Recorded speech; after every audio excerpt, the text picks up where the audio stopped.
இரவு 12 மணி ஆனதும் என்னை வெளியே எடுங்கன்னு ஒரு பெண்ணோட குரல் கேட்குது.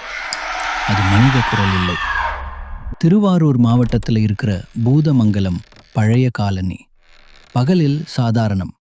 ஆனா இரவு 10க்கும் அப்புறம் அந்த பகுதி முழுக்க சாவு அமைதி. பல வருடங்களுக்கு முன்னாடி ஒரு பெண் திடீர்னு மாயம். 3 நாளுக்கு அப்புறம் அவளோட உடல் வீட்டு பின்னாடி இருந்த பழைய கிணற்றுல மிதந்தது. அதுக்கப்புறம்தான் அந்த அலறல்கள் ஆரம்பிச்சது. ஒவ்வொரு இரவும் 12 மணிக்கு முதல்ல மெதுவா அழுகை, அதுக்கப்புறம் உயர்ந்த குரலில் என்னை வெளியே எடுங்க. அந்த சத்தம் கிணறு இருந்த இடத்திலிருந்து தான் ரவி என்ற இளைஞன் பேய் கிடையாதுன்னு அந்த இரவு வீடியோ எடுக்கிறான். அவன் பின்னாடி யாரும் இல்லை. ஆனா அவனோட மொபைல் வீடியோல மட்டும் நனைந்த தலைமுடியோட ஒரு பெண் நின்னிருந்தாள். அடுத்த நாள் ரவி பேசவே இல்லை.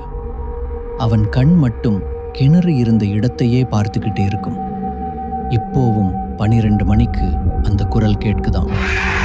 அவள் வெளியே வரலை. இன்னும் உள்ளேதான் இருக்கா? இது ஒரு கதை இல்ல, ஒரு பதிவு. இன்னும் இப்படிப்பட்ட உண்மை பதிவுகளுக்காக இப்பவே சப்ஸ்கிரைப் பண்ணும்.